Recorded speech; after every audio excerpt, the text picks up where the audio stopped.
আল্লাহ বলেন হাসরের ময়দানের এই কঠিন অবস্থায় প্রত্যেক পাপী নাফরমান নিজেকে জাহান্নাম থেকে বাঁচানোর জন্য আল্লাহকে বলবে।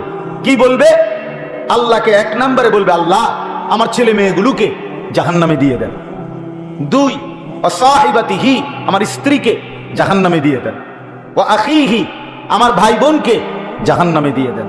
ওয়া ফাসিলাতিহি আল্লাতী তু'যি, আমার পাড়া পড়শিকে জাহান্নামে দিয়ে দেন। ওয়া মান ফিল আরদি জামিআ, আল্লাহ পৃথিবীর সমস্ত মানুষকে জাহান্নামে দিয়ে দেন। সুম্মা ইউনজি, অতঃপর একলা আমারে শুধু বাঁচায়, আমারে বাঁচায়। আল্লাহ প্রয়োজনে সবারই জাহান্নামে দিয়ে দেন, আমারে দিয়ে না। বয়স্ক বাবা যারা আছেন আপনাদেরকেও বলি, বাবা জিন্দিগির হিসাব মিলায়া যান, জীবনের হিসাব মিলায়েন, কি নিয়া কি রাইখা কবরে যাচ্ছেন। আল্লাহ তাআলা কোরআনে বলছে, আলিমাত নাফসুম মা কদ্দামাত ওয়া আখখারাত।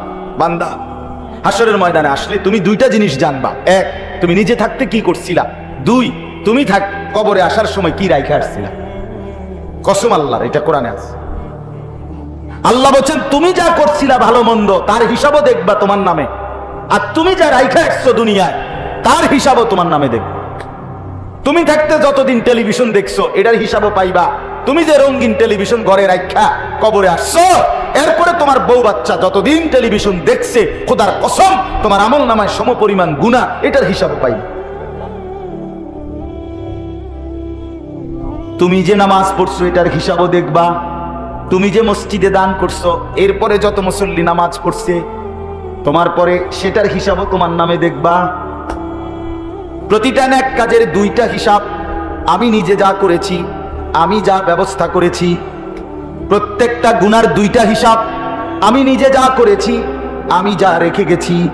আমিও সুদ খাইছিলাম, আমার ফুতেরও সুদে টাকা নিয়ে বিদেশ পাঠাইছিলাম। ফুতেরও তো কামাই রোজগারি ধরাই দিছি সুদের টাকা দিয়া, তাহলে আমি তো তারে রেখে গেলাম, মানে সুদের উপরে রেখে গেলাম। এবার সে যতদিন এটা দ্বারা বাড়বে আমার নামও যোগ হবে। এজন্য দয়া করে প্রত্যেকেই ভাবা উচিত। আল্লাহ রাব্বুল আলামিন বলছে, বান্দা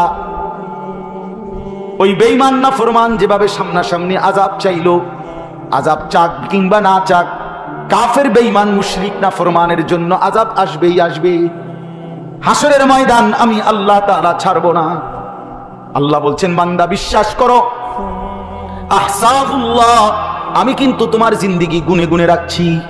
তুমি ভাইবো না বান্দা এখন ছেড়ে দিছি বলে আমি আল্লাহ তাআলা হাসরের ময়দানেও ছেড়ে দেব না। দুনিয়া আল্লাহ তাআলা এমনিই ছেড়ে রাখছে। এটা তো পরীক্ষার জায়গা। পরীক্ষার হলে টিচার কিছু বলে না, আগেই সব বলে দিচ্ছেন। আল্লাহ তাআলা নবীর মাধ্যমে, রাসূলের মাধ্যমে, কোরআনের মাধ্যমে সব বলে দিচ্ছেন। আল্লাহ বলেন, বান্দা পাত্তা দিলা না, অসুবিধা নাই, কবরে আইসো, দেখা হবে, হাসরের ময়দানে আইসো, হিসাব হবে। এজন্য দয়া করে নিজের আযাব নিজে টাইনা আইনেন, নিজের মুসিবত নিজে টাইনা আইনেন। আল্লাহ তাআলা নবীজিকে বলছেন, ফাসবির সাবরান জামিলা, হে বন্ধু, যে যত ব্যঙ্গ করে, বিদ্রুপ করে, আল্লাহর আযাবের ব্যাপারে উপহাস করে, আপনি ভদ্রভাবে ধৈর্য ধরেন। আপনি ধৈর্য ধরেন, তর্ক করেন না, আপনি ধৈর্য ধরেন। ইন্নাহুম ইয়ারাউনাহু বাঈদা, আল্লাহ বলেন নাফরমানরা আল্লাহর আযাব দূরে মনে করে, ওয়া নারাহু করিবা, আর আমি আল্লাহ মনে করছি সেটা একদম কাছে, খুব কাছে। সে চোখ বন্ধ করলেই দেখবে 60 বছর কিছুই না। আখিরাত এত লম্বা, কবরের এক রাত এত লম্বা, কবরের 1 ঘন্টা এত লম্বা। আল্লাহ তাআলা বলেন, ইয়াউমা তাকুনুস সামাউ কাল মুহল, যখন আসমান গলিত তামার মতো গলে গলে পড়বে, ইসরাফিল ফু দিলে, ওয়া তাকুনুল জিবালু কাল ইহন, আর পাহাড়গুলো পশমের মতো, তুলার মতো উঠতে থাকবে। আল্লাহ তাআলা বলেন, সেদিন যখন হাসরের মাঠ কায়েম হবে, তখন আমার আযাবের চূড়ান্ত রূপ, আমি আল্লাহর চূড়ান্ত আযাব দেখতে পাই। ওয়ালা ইউসআলু হামীমুন হামীমা, তখন কোন বন্ধু, কোন পরিচিত জন কেউ কাউকে কিছুই জিজ্ঞেস করবে না। ইউবাসসারুনাহুম, অথচ একে অপরকে, এই যে এখন আমরা যেমন একজন আরেকজনকে দেখতেছি, আল্লাহ বলেন হাসরের ময়দানে প্রত্যেক পরিচিত ব্যক্তি তার অপর পরিচিত ব্যক্তিকে দেখতে পাবে সরাসরি, কিন্তু কেউ কাউকে একটা শব্দ কথাও জিজ্ঞেস করবে না। দেখবে বাবা, দেখবে যে ছেলে আমার, ছেলে দেখবে যে ইনি আমার আব্বা, স্বামী দেখবে ওই যে আমার স্ত্রী, স্ত্রী দেখবে এই যে আমার স্বামী।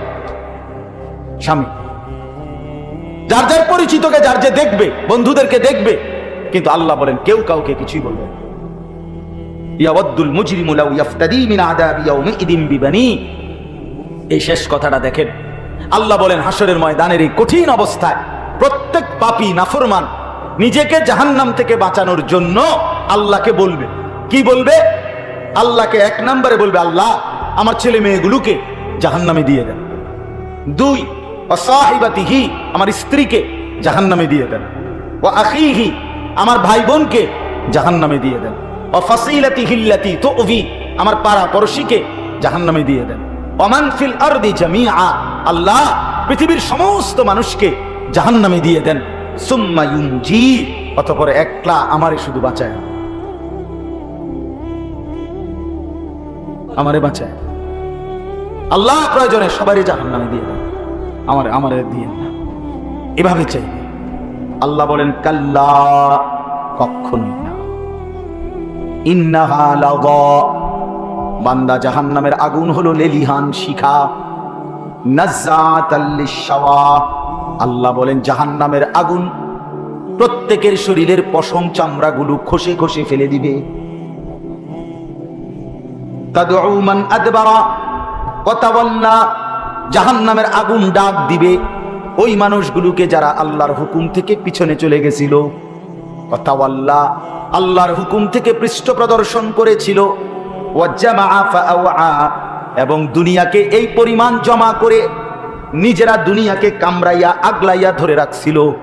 আল্লাহ বলেন হাসরের ময়দানে জাহান্নাম ওই নাফরমানগুলোকে নিজেই ডেকে ডেকে আগুনের মধ্যে ঢুকাবে। শেষ আয়াত। হ্যাঁ বন্ধু আমার, চলেন সবাই মিলে ভাবেন, নিজের উপরে রহম করেন, নিজের ভালো বুঝেন। যুবক ভাই তোমাদেরকেও বলি, ভাইয়া নামাজ পড়ো ভাই, নিজের ভালোটা কমপক্ষে বোঝা দরকার। সব সময় আমি চিৎকার করি, এটা কি মুসলমান, কি মানুষ, কি যুবক, একটা সুস্থ, ওই যে এই ছেলে প্রতিবন্ধী, দেখেন প্রতিবন্ধী না, সে অসুস্থ। কি হয়েছে তার? মালিক তার শরীরের মধ্যে কি করে দিলেন সে কিছুই বোঝে না। আমি আর আপনি সব বুঝি। আমি রাত চিনি, দিন চিনি, আলো চিনি, অন্ধকার চিনি, সুখ বুঝি, দুঃখ বুঝি, হাসি বুঝি, কান্না বুঝি, গরম বুঝি, ঠান্ডা বুঝি, ভালোবাসা বুঝি, আবার বেদনাও বুঝি।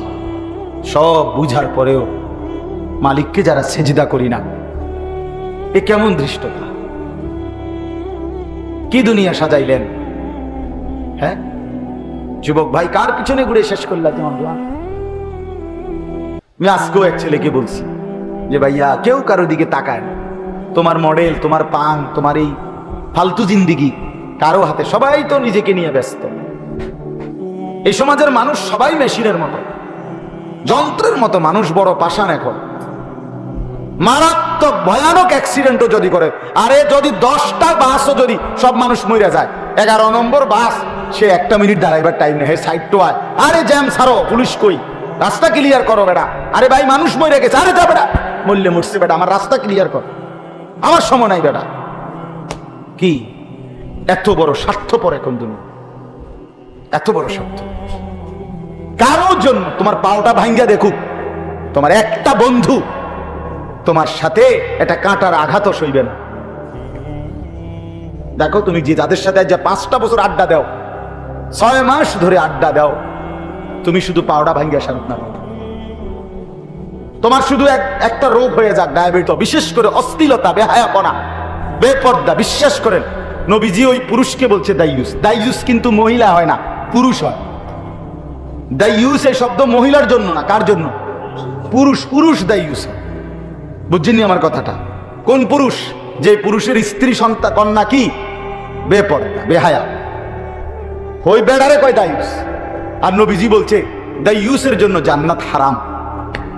কসম আল্লাহ, নবীজি বলছে দাইয়ুস আল্লাযী ইউকিররু আহলাহু আল খুবুস। নবীজি বলছে দাইয়ুস যে তার পরিবার, স্ত্রী পরিবারের জন্য অশ্লীলতা, বেহায়াপনাকে মেনে নেয়, সে দাইয়ুস, তার জন্য জান্নাত হারাম। নাউযুবিল্লাহ। চলেন ভাই, রাত গভীরে ওয়াদা করি, ফিকির করি, গুনার সাথে আপোষ না করেন। যে কয়জন যুবক ভাই তোমরা বসছিলা, আমার অনুরোধ রইল, জীবনটা মানে বিরিয়ানি, খিচুড়ি, জিলাফি, মোবাইল, নাচ, গান, ফুর্তি, এটা না ভাই। এগুলো শেষ হয়ে যাবে, আমরা সবাই কবরের যাত্রী। অতএব দয়া করে প্রত্যেকেই ইনশাআল্লাহ স্বাভাবিক সুস্থ মুসলমানের জিন্দেগি পালন করি। অনেক ছেলে আছো ভাই, চুলের স্বাভাবিক চুল রাখো, স্বাভাবিক চুল রাখো। কাফের বেঈমানের মতো চুল রাখো না ভাইয়া, বাস্তবিক অর্থেই এটা কথা।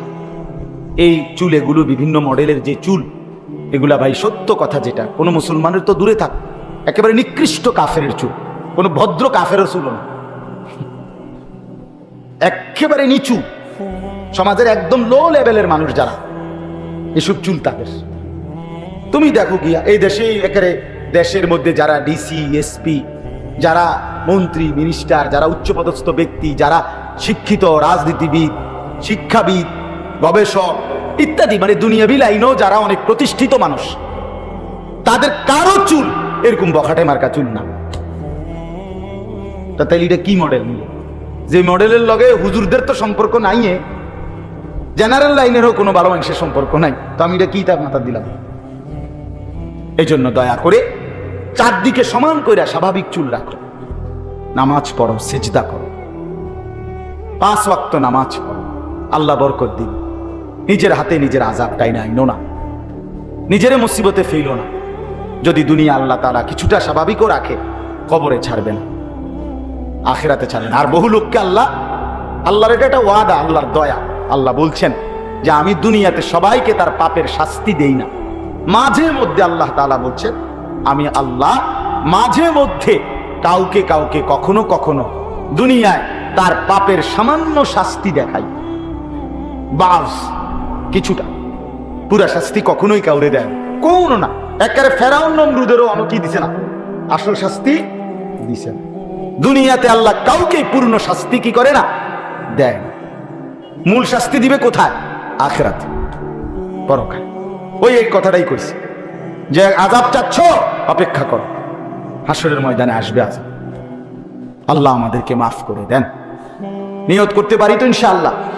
হ্যাঁ, 5 ওয়াক্ত নামাজ পড়েন, মাদ্রাসাকে ভালোবাসেন, দ্বীনকে ভালোবাসেন, আল্লাহর কোরআনকে ভালোবাসেন, নিজেদের জীবনের উপরে কদর করেন।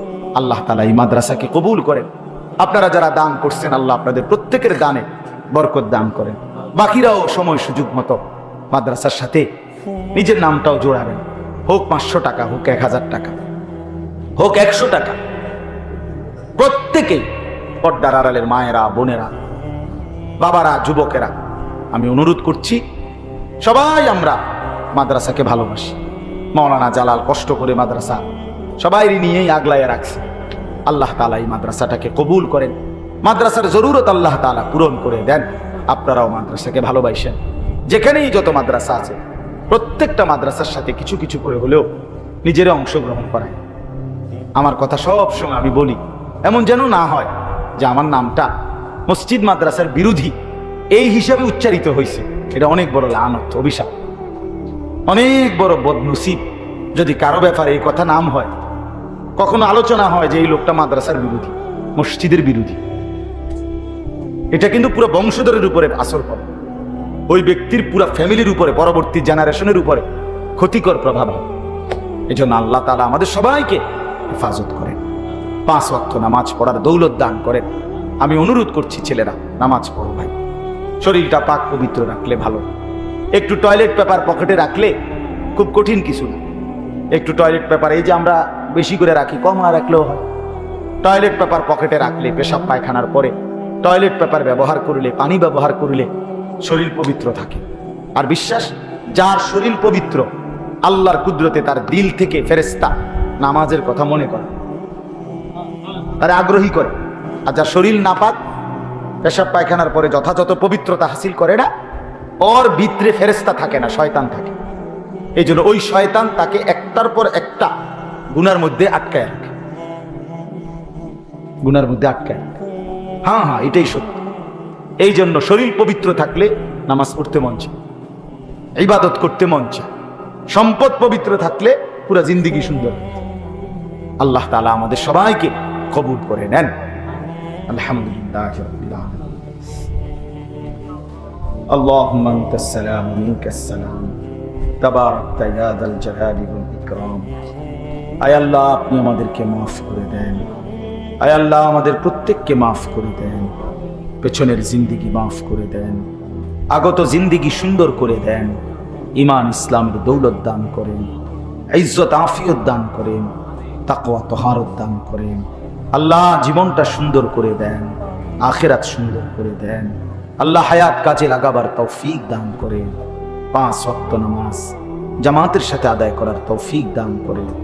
আল্লাহ, সেজদাওয়ালা কপাল বানিয়ে দেন, কাঁদনেওয়ালা চোখ বানিয়ে দেন, জিকিরওয়ালা জবান বানিয়ে দেন, মোহাব্বতওয়ালা দিল বানিয়ে দেন, সুন্নাতওয়ালা বন্দিগিওয়ালা জিন্দিগি বানিয়ে দেন। আল্লাহ, আপনি কবুল করে নেন। আয় আল্লাহ, আপনি মঞ্জুর করে নেন। আল্লাহ, এই মাহফিল খানা কবুল করে নেন, এই মাদ্রাসা খানা আপনি কবুল করে নেন। আল্লাহ, এই মাদ্রাসা খানা কবুল করে নেন। আপনি চাইলেই হবে মাওলা, আপনি না চাইলে কিছুই হবে না মাওলা। মাদ্রাসার তামাম জরুরত আপনি পূরণ করে দেন, মাদ্রাসার তামাম জরুরত আপনি পূরণ করে দেন। আল্লাহ, প্রথম দিন থেকে এই পর্যন্ত যারা যতভাবে এতে অংশগ্রহণ করেছে, দান করেছে, বুদ্ধি দিয়েছে, পরামর্শ দিয়েছে, সহযোগিতা করেছে, আল্লাহ প্রত্যেকের দান সহযোগিতা খেদমতে আপনি কবুল করে নেন, উত্তম বিনিময় দান করেন। সমস্ত কবরবাসীদেরকে মাফ করে দেন, কিয়ামত পর্যন্ত কবরের আযাব মাফ করে দেন। অসুস্থ বিমারি যারা শিফা করে দেন, প্রত্যেকের কামাই রুজিতে হালাল বরকত দান করেন।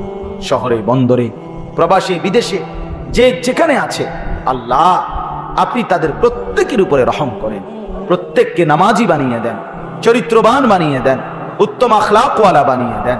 আল্লাহ, এই যুবক ছেলেগুলোকে নামাজি বানিয়ে দেন, নওজোয়ান এই ছেলেগুলোকে নামাজি বানিয়ে দেন। আল্লাহ, এই যুবকগুলোকে হিম্মতওয়ালা বানিয়ে দেন, এদের চেহারা সুন্দর করে দেন, এদের চুল সুন্দর করে দেন, এদের আখলাক সুন্দর করে দেন, এদের কলিজায় আখিরাতের ভয় দান করেন। আল্লাহ, আখিরাতের ভয় দান করেন, আখিরাতের ভয় দান করেন। আল্লাহ, প্রতিটা মা বাপকে সন্তানের দিন নিয়ে, বিবি বাচ্চার দিন নিয়ে ফিকির করবার তৌফিক দান করেন। আল্লাহ, আজকের মাহফিল খানা কবুল করে নেন। রব্বির হামহুমা কামা রব্বায়ানি সগীরা, রব্বির হামহুমা কামা রব্বায়ানি সগীরা। আয় আল্লাহ, আমার গোটা দেশকে আপনি নিরাপদ করে দেন, খায়ের ও বরকত দান করেন। আল্লাহ, আমাদেরকে ইমাম আদিল দান করেন, ন্যায়পরায়ণ শাসক দান করেন। আর কোন জালেমের হাতে দিয়েন না মাওলা, আর কোন জালেমের হাতে দিয়েন না মাওলা, আর কোন জালেমের হাতে দিয়েন না মাওলা। আয় আল্লাহ, ফিলিস্তিনের মুসলমান, গাজার মুসলমান, লেবাননের মুসলমান, আল্লাহ রেহাই দিয়ে দেন। মজলুম মুসলমানদেরকে রেহাই দিয়ে দেন, জালেমের হাত থেকে হেফাজত করেন। আয় আল্লাহ, ইসরায়েলের ওই বেঈমান জালেম নেতানিয়াহু তারে ধ্বংস করে দেন, তারে ফেরাউনের মতো ধ্বংস করে দেন, তারে নমরুদের মতো ধ্বংস করে দেন। আল্লাহ, এই বেঈমান বেশি জুলুম করছে মুসলমানের উপরে। আল্লাহ, এই জালেম থেকে মুসলিম মিল্লাতকে হেফাজত করেন।